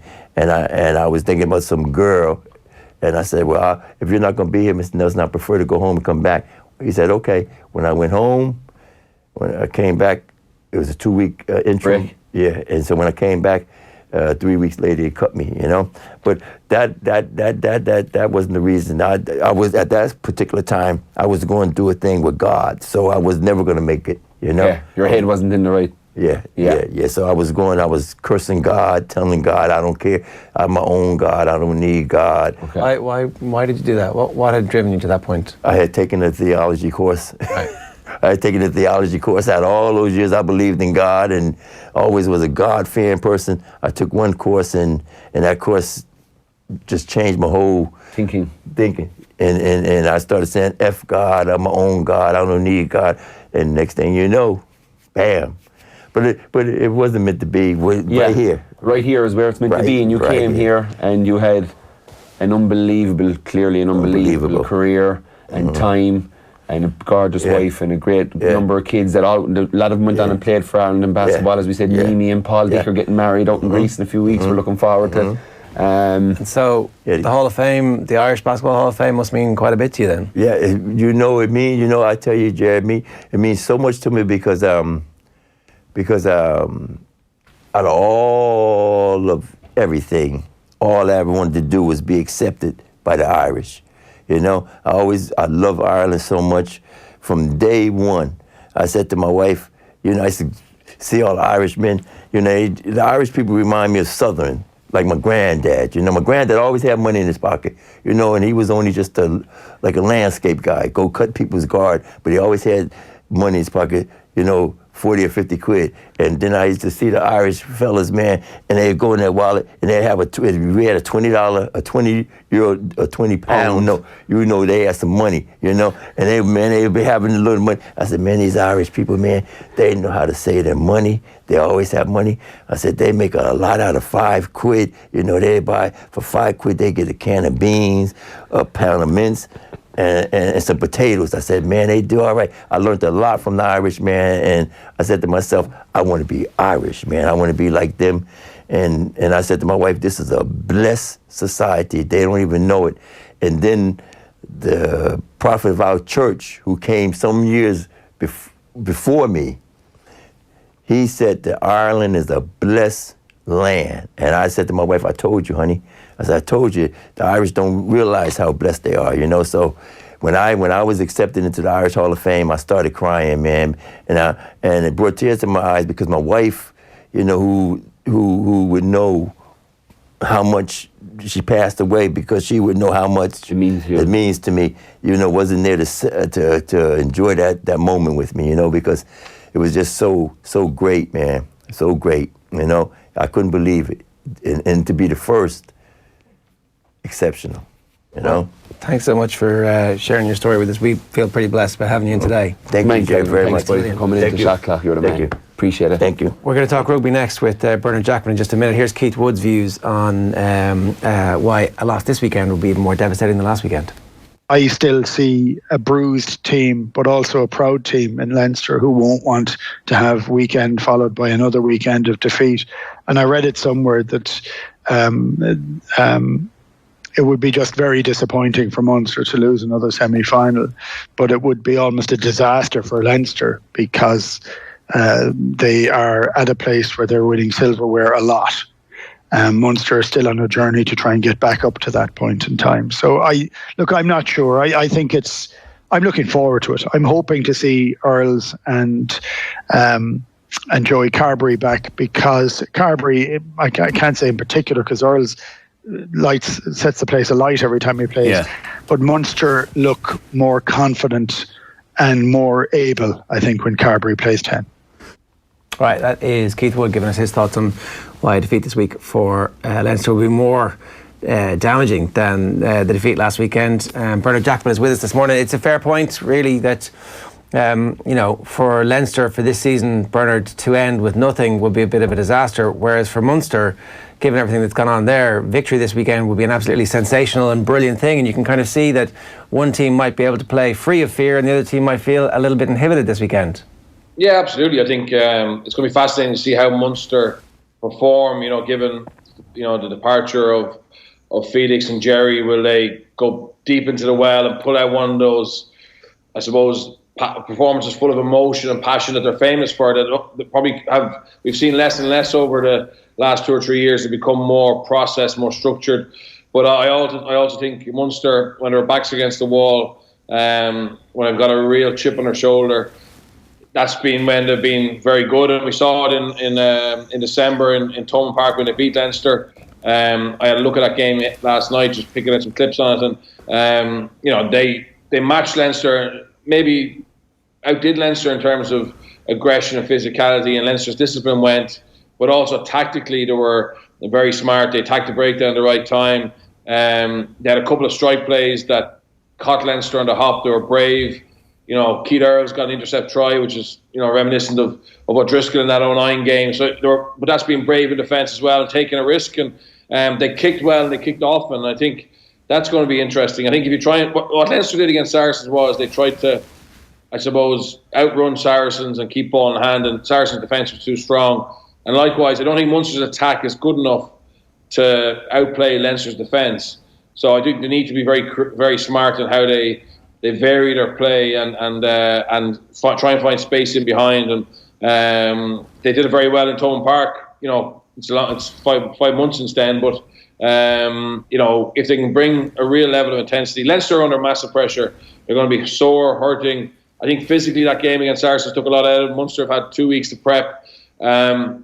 So if Munster can bring it, Leinster are going to have to match it. And as you say, Munster really have nothing to lose, but I think they have a lot to gain as well. When it comes to that game you're talking about around Christmas, when Munster brought that physical intensity, which clearly went to a level that they've been at only a couple of times this season, do you think it's something that they can get back to once again? Is it something that perhaps they were lacking against Saracens, or what's your thoughts on that? No, I think against Saracens they were just outplayed. They just didn't have the power to stand up to Saracens. In actual fact, it was only down to their unbelievable resilience that at half-time it was 12-9. I mean, that game, it felt for me like it was a 25-point lead at half-time, the way Saracens had dominated.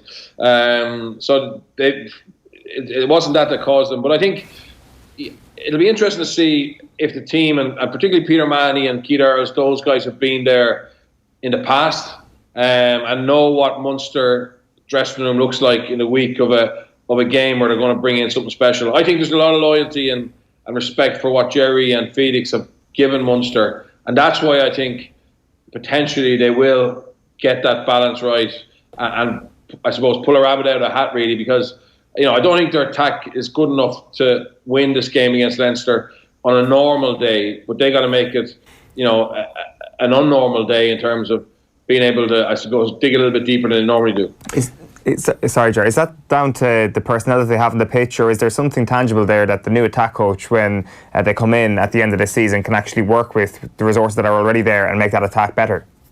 Yeah, I think they could probably do with some reinforcements. I think when Carby and Earls don't play, they've looked a little bit shy of X Factor. And to be honest, your attacking structure is important, but if you don't have players who can see opportunities or beat a man or have electric pace, well, then it's very difficult. And at the moment, you would say they don't have a lot of confidence in their attack. That's been spoken about. I was spoken at the week of the Benetton game. And when players are admitting that publicly, it's very difficult to pull out a really good attacking performance, because generally that's stuff that's built up in pre-season and week to week. So at the end of the season, when players are saying, look, our set piece is good, our defence is very good, just our attack isn't strong, it's unlikely then it's going to be a weapon for them, unless the opposition don't defend well. And Leinster historically this season, or for the last 5 years, have been very strong defensively. I don't understand why it's such a big disparity. So the odds have Leinster 8-point favourites, and it seems to me like it's a much closer game than that, because of the circumstances of where in the season this game is coming for Leinster, because of the rest that Munster have had, because they just have so much riding on it. Am I wrong about that? Is this not a much closer game? I think it should be a much closer game. I think that's generous.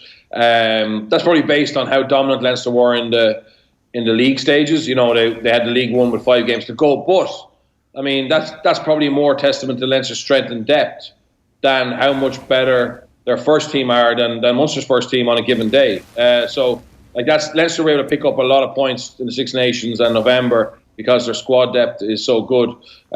So I think it'll be closer than that. I think this will be an incredibly tight game. It's obviously, if Munster can win this, it wouldn't just get them into a final and break that run of semi-final losses. it would also, do serious harm to Leinster and their confidence. And historically, Munster players have loved doing that, and Leinster players have loved trying to do that to Munster. So there's a real edge to this, and it's got massive consequences, I think, for both teams, to be honest. I think if Munster go out and don't play well, obviously then there's the uncertainty around our coaches. It just makes it so much harder for them to build for next season. When it comes to the Ireland national team, one of the big talking points after the Six Nations was how our two talismans in the halfbacks were their form was a little bit disastrous, according to some people. It was poor, if you want to put it lightly, and we were wondering when Conor Murray and Johnny Sexton would come back to themselves. Since their clubs have come back into play over the past 8 weeks or so, how have they been playing, in your view? How close are they to the peak of where they were at in 2018? We've seen glimpses of. I think Johnny hasn't played enough to judge him. Obviously, he was very good against Toulouse, and then he hadn't really played until we saw him against Saracens. You can't judge.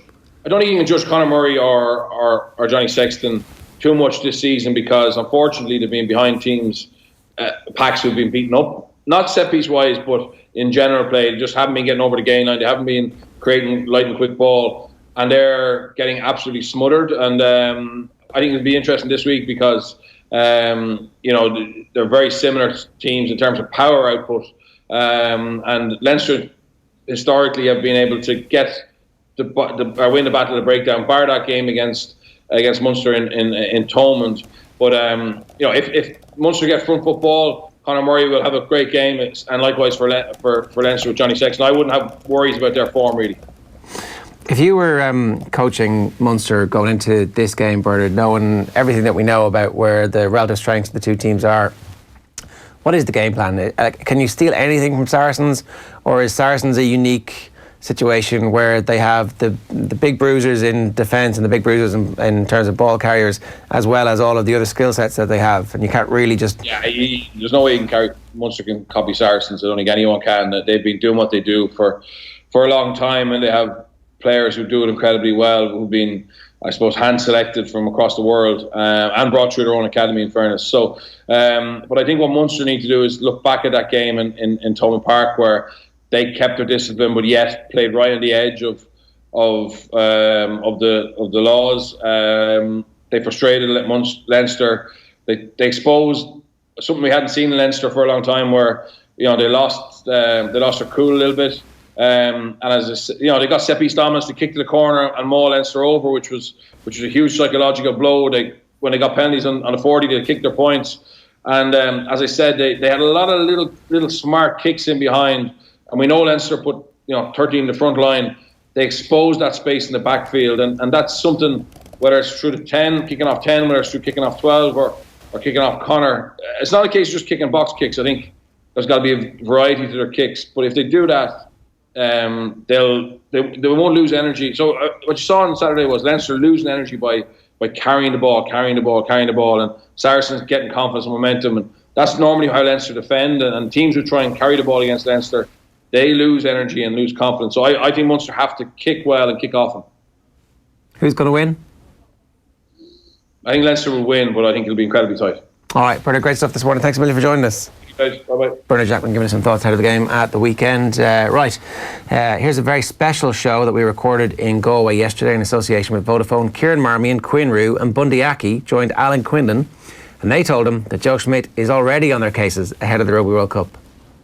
Will Joe be watching you now for the next couple of weeks, checking you, monitoring what you're doing? Is he in touch all the time? What's that like? Because we hear that he's pretty intense and pretty strict with all these players. Does he contact you all individually, and do you have constant monitoring from Jason Cowan? Yeah, I mean, the fitness coach. We're always getting scanned to see our body fats and stuff, and I mean, as long as you don't make the media for doing anything stupid or anything, as long as you don't go on Twitter or anything, or like any posts or Twitter or anything like that. Is it? And that, yeah.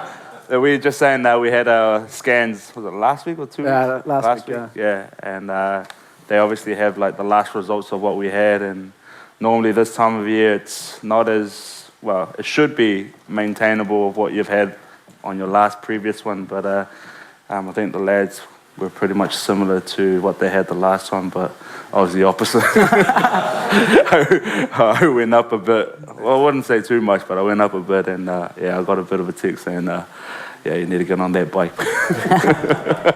That was recorded in Galway with our friends at Vodafone. You can watch our social channels for more from that, including a special sit-down between Alan Quinlan and CJ Stander. So get over to offtheball.com, and you can also get it on twitter.com/offtheball or youtube.com/offtheball. Now, Phil Egan is here.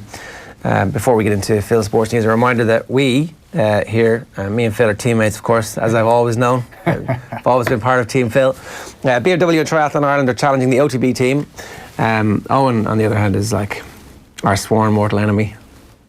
Well, the little mountain goat. Is it? Well, exactly. Is it possible to be a sworn enemy against a team that is going to be so dominant on the day? It's kind of like saying that Huddersfield are the sworn enemy of Manchester City. There really is no rivalry here. I mean, okay, we are going to crush you, but what can we do with that? you got just pedaling away into the not even the middle distance, the horizon. It's lucky that I'll be a blip on the horizon. 20 kilometres is a sprinter's distance, and I've got a sprinter's arse. So when there's no mountains properly in Dunmurray, so I am. What do you expect to beat me by? Really, like what do you expect to beat? What distance? What time?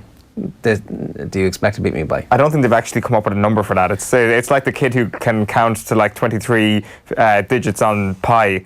They won't even be able to count the amount of digits in the chasm that will exist at the end. Things can happen in races. Like, I mean, tires can lose air. Get slashed. Come on, put it on. Come on. Tell me how you're going to beat me. I'll wake up the morning of the race with a horse's head in my bed. Fresh from your Kildare Mafia. How much are you going to beat me by? Come on. I need to start training first of all, and then once I find my inner strength and the underlying Eddie Merckx that's within me, I'll be able to give you a concrete answer. You're more Marco Pantani, I would say.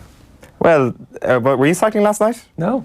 Oh, somebody's after seeing you on the bike or something. No, I was absolutely not cycling last night. Anyway, so BMW and Triathlon Ireland are challenging the OTB team to hashtag Try for Pieta this summer and raise funds for Pieta House. BMW is a proud partner of Triathlon Ireland and is the title sponsor of the BMW Triathlon National Series, 17 of the most exciting triathlon races right around the country. Doing a triathlon, it turns out, is easier than you think. People of all ages and abilities take part. I am proof of that. For more information, check out triathlonireland.com. You'll see the link to more information on the hashtag Try, TRI, for the number 4, and Pieta, as in Pieta House, hashtag Try for Pieta. And we will pin Eoin to the spread that he expects to win by. Is there a press conference beforehand for Smack Talk? What's like, as I say, the kind of the point of Smack Talk is when you actually have a rival who you want to speak ill of. Eoin has famously talked himself into like a high-profile fight and then also global celebrity on the basis of his Smack Talk. So let's see what happens. It's good Smack Talk there, Ger. Oh, I'm quaking in my boots. Let's see what happens. Is the killer line with your Smack Talk? I mean, well, we certainly will. You're the Muhammad Ali of the cycling world. No, I'm not interested in Smack Talk. I'm just interested in like seeing how much you're going to beat me by. I'm interested. Well, the thing is, unfortunately, I hope my teammates don't let me down in this regard. I wish it was just. We can time the cycle. Well, it's you versus me in the cycle, no matter what. Even though our team is clearly going to crush your team. Everyone's chipped, so you'll be able to see. I'm not sure. I'd back Joe and Nathan. Well, I wouldn't back Nathan. I'd back Joe. He's on our team. I'd say he's taking this very seriously. Oh yeah, I mean, like Joe's definitely going to win the swim. Phil's definitely going to win the race, the running. So it comes down to you versus me, buddy. So it goes swim, then cycling, then running. So at the start it'll be Joe versus Adrian in the sea, and Joe will have washed up on the proper shore, and Adrian will be in Wales. That's what's going to happen. It's funny because it's true. I think Adrian's going to surprise us. Oh yeah? Yeah, I think he's putting the work in. Okay, that's good. I like your encouragement as a coach. Well, that's the way this team is going to function, I think. Okay. I'll get on board. A team. I actually climbed a peak in the Tour de France. In a car. A HC in a car. Thanks for ruining the punchline there, Phil. Sorry. You're a good man for facilitating the trash talk. Yeah. Classic. I'm done now after you've done that. I just want to tell everybody that, do you know what Primavera is? You know, it's like one of the best festivals in Europe. It's in just outside Barcelona. It's an annual pilgrimage for hipsters all around the world. It's the week before our triathlon. Is anybody in this room going to Primavera this year? I'm so confident that I'm going to Primavera 2019. That is how sure I am. Not even confident. Who's headlining? That's how much I know. Tame Impala are headlining. That's to be fair, we both think it's before the lineup came up. It wasn't actually as good as we thought it would be. Anyway, doesn't matter. I actually bought the tickets after the triathlon. I knew this triathlon was coming up. I was like, I am so confident. I want to make this a level playing field for fear that kid who can count all the way to the end of pi has to do the same for us when it comes to the time difference. Okay, here we go. Yeah. Best players in the world have gathered at Bethpage Black in New York, a course that has staged the US Open before. But this week, it's the venue for the PGA Championship, the second golf major of the year.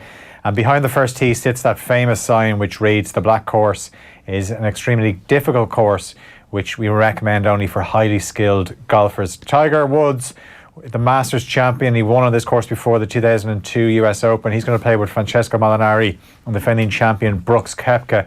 Shane Lowry goes out at around 12:30 Irish time in the company of Tommy Fleetwood and South African Eric Van Rooyen. Graham McDowell will then go out 20 minutes later with Ches Reavie and Brendan Jones. Then 2008 champion Padraig Harrington is due to tee off at 6:05. He's in a group with Martin Keimer and Keegan Bradley. Two-time winner Rory McIlroy will play alongside Phil Mickelson and Jason Day for the opening two rounds, and they're due to tee off at 7:20 Irish time.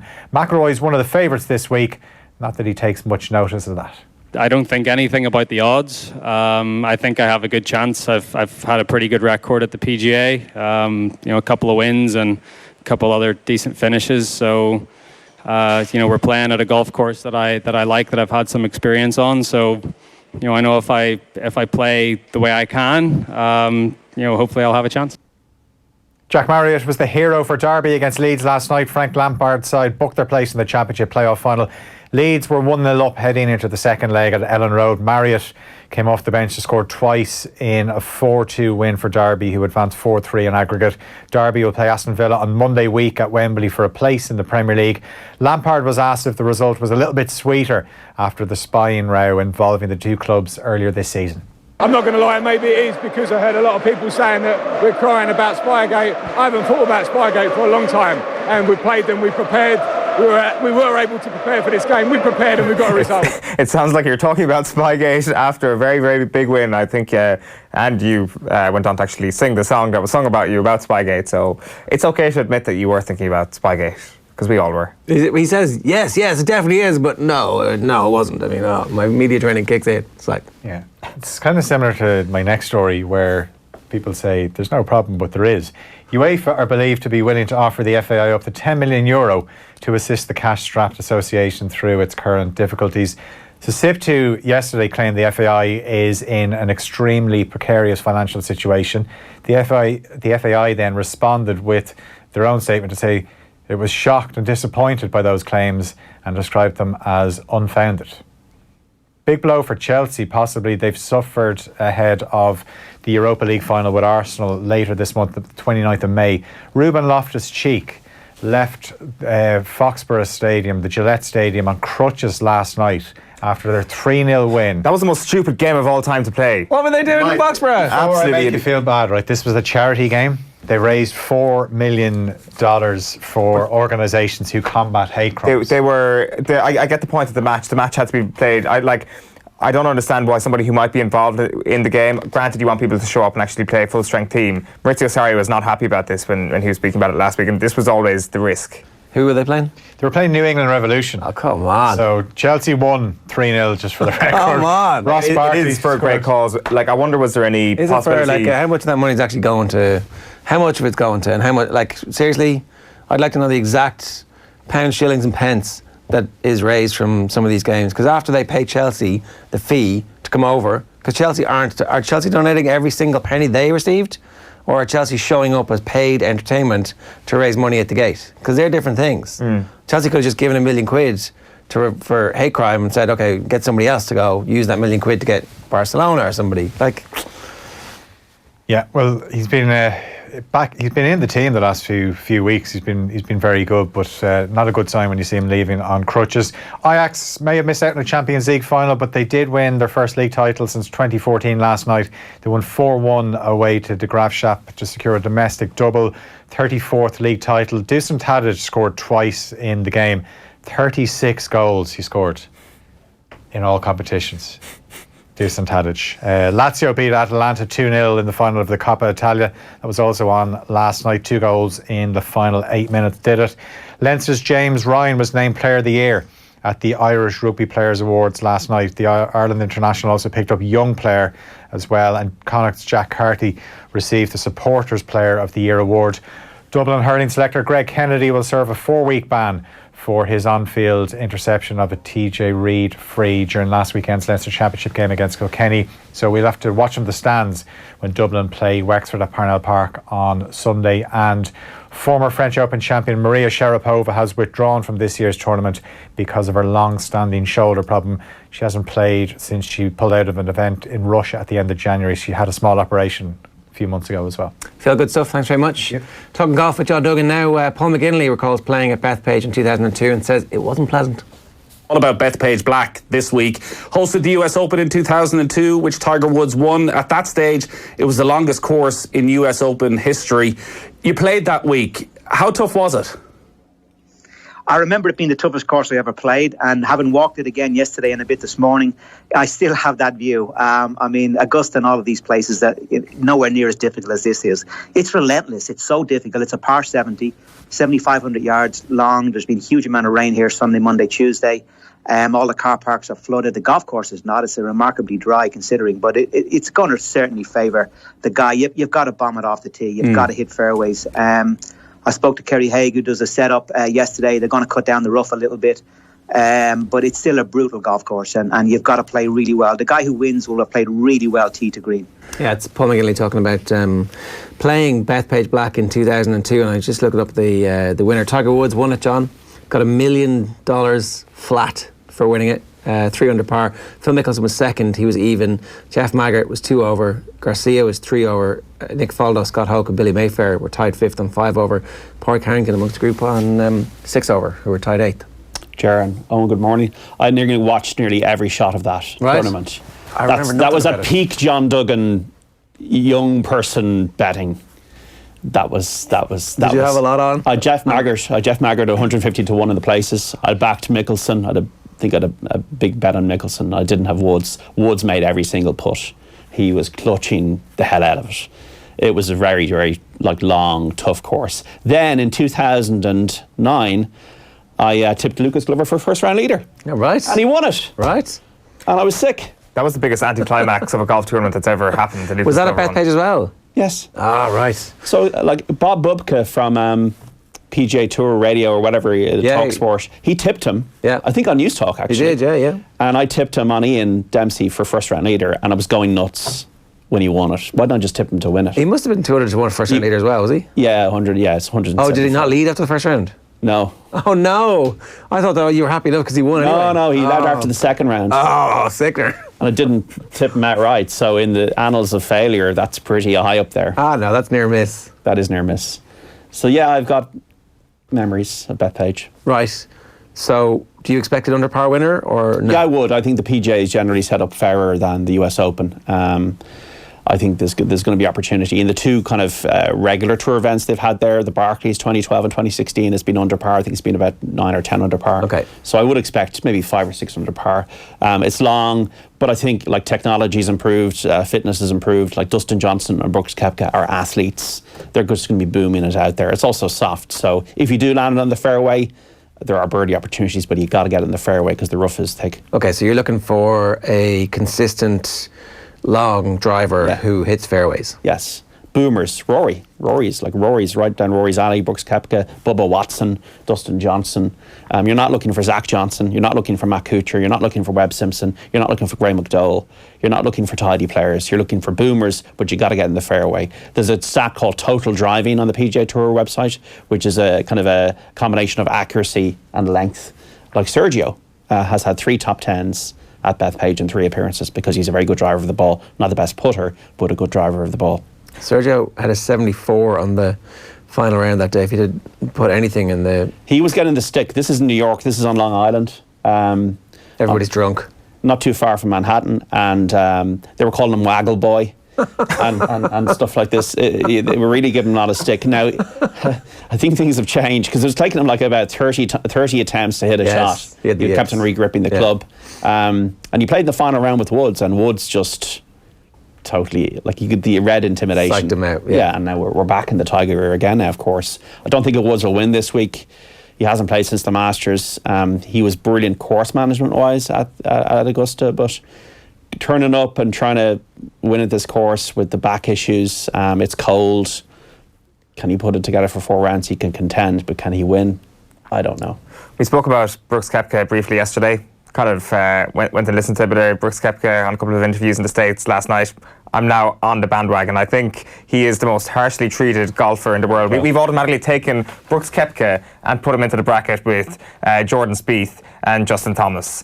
Like, Brooks Koepka may seem like the boring traditional American golf dude, but he's not. He's one of my favourite characters, and I want him to win this weekend. Why is he one of your favourite characters? Well, he was asked pretty much straight up. Okay, so he's fairly straight-laced. All golfers are. He's asked, so why did he shed 30 pounds, Brooks? And I was expecting some sort of scientific answer as to, it just helps with the physics behind my drive a little bit more, or, I was drawing my tee shots a little bit too much. And his answer was, just wanted to look good. I was like, that's a pretty good answer. That's a pretty honest answer. He was talking about what's the atmosphere like in the locker room, and he's like, well, we pretend to be nice to each other, but I just want to go out and kill him on the golf course. Like, he's an honest guy. He's a truthful guy. The one thing I have a problem with is his issue with Brandel Chambly, which you also touched on yesterday morning. And to be fair, I like the way he's kind of said, I don't really respect his opinion or whatever, but I think Brandel Chambly's getting a bit of a hard time. Dave Hannigan's got a very good piece, a profile on him in the Irish Times this morning, and his situation with Tiger Woods. I'm not sure how much you know about this, but a couple of years ago when he kind of accused Tiger of bending the rules a little bit, it didn't go down well in the golf community, to the point where it's kind of sacrilege in golf to say that, especially on the Golf Channel, that the best player to ever play the game has taken liberties upon himself. Yeah, Dave Hannigan's touching upon Chambly being a bit of a Dunphy in that he wasn't necessarily the greatest player to play the game, but he just takes no prisoners when it comes to talking about the performance, the attitude, and maybe sometimes the indiscretions of elite golfers. Mickelson's had spats with them. Rory hasn't got on with them, and the general riposte has been, well, you weren't great, so what are you talking about? So that is a little bit thin-skinned. I would agree with that. The only thing I would say about Brandel Chambly, I can't really remember Brandel Chambly saying anything great about anybody. Or when you think about Vern Lundquist, one of the greatest commentators in golf, you think about yes sir, or that Tiger Woods chip in the 16th, and sometimes you can get too syrupy the other way with the Jim Nance style commentary. Yeah. I think is oleaginous, is that the word? Oleaginous. Oleaginous. There you go.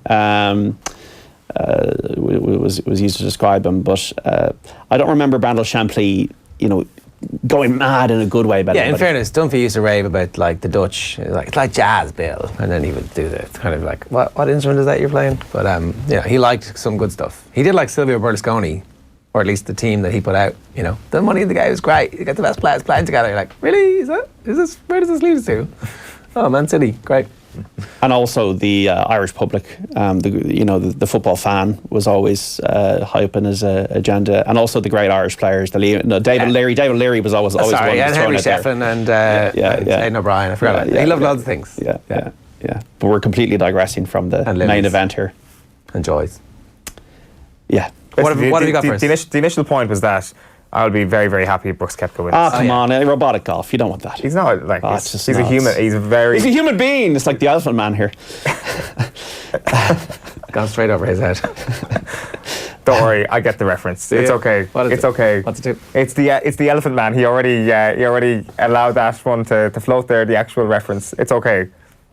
No, what is the elephant man? I have no idea. It's a David Lynch movie from 1980 and about John Merrick. And John Merrick goes, I'm a human being. Who are you tipping this weekend? Okay, let's get to this. Virtual Insanity on Off the Ball AM. Jamiroquai's Virtual Insanity. We're going to spend €50 of virtual money to see if we can make a profit here this week on Off the Ball on the PGA Championship. Headline tip, Ricky Fowler, 18-1. That was the price of the Pogues, wasn't it? Fairy Tale of New York, which this might be. That just came to me. Wow. That's the headline for your piece on offtheball.com. Which is up right now. Well, we got to change the headline. Fairy Tale of New York, come on. 10 each way. Ricky Fowler 18-1, coming off good finishes. The Wells Fargo, the Masters, held a 54 lead at Bethpage in the Barclays in 2016. Nearly won the PGA at Valhalla. 10 top 10s in majors. The bridesmaid will become the bride. It's Ricky's time. I think he's going to win this week. I think actually, not even thinking about it, it's almost like a regular tour event more so than maybe the Masters or the Open. It has no hype really, does it? No, it doesn't. And that could be a good thing for Ricky Fowler. Like it was for Limerick Hurling last year, actually. Sergio Garcia 35-1 for 7 each way, second in New Orleans, fourth at the Wells Fargo in really good form, 3 top 10s and 3 appearances at Bethpage. The major monkeys off the back, and he's banging form. Sergio, I think, is a very good driver of the ball and can contend. We're looking at prices here for getting in the top 10. Bookies are offering the top 10 for a fifth of the odds, and then 2 outsiders for 4 each way on both of them. Scott Piercy 110-1, tied third, tied 13th, and tied second in his last 3 tournaments. Big hitter, has played well in majors at traditional courses, Oakmont and Oak Hill, and went bogey free last week in Texas. 51 pars and 21 birdies. Unbelievable performance with second Scott Piercy. You got to follow a hot golfer and a rank outsider if he comes back to form. Thomas Pieters from Belgium, 175-1, huge hitter off the tee, 6th at the PGA last year, 4th at the Masters in 2017. That was off the back of taking a complete maximum of points in the US Ryder Cup.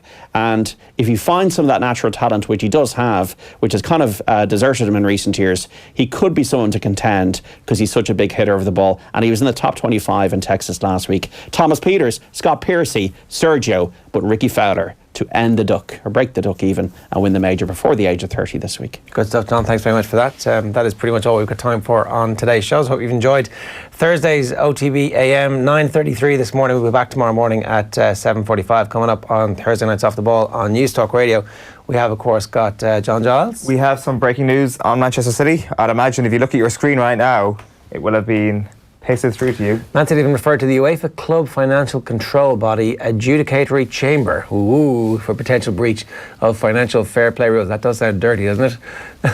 Man City Football Club is disappointed but regrettably not surprised by the sudden announcement of the referral to be made by the CFCB ICCIYL. Chief Investigator Yves Leterme. It's football's version of the Ministry of Magic, I think. Wow. Former Belgian PM, Yves Leterme. So the New York Times story, this is the movement on from This is exactly what was predicted in the New York Times story. Obviously very well sourced. According to some of the Man City fans, it was all bogus because the New York Times had an investment in Liverpool once upon a time. That's an interesting way to look at life. So the repercussions of this are everything up to and including a year's suspension from the Champions League. I think it's June they start, isn't it? The qualifiers. It could go to the Court of Arbitration for Sport. Would it be this season if it does happen? We're going to find how much teeth UEFA are willing to bear on Manchester City with this. All right, we're back on air and online across all of our social channels from 7 o'clock tonight. We've had a massive reaction to our chat with the legend that is Kelvin Troy. We'll definitely get him back in again.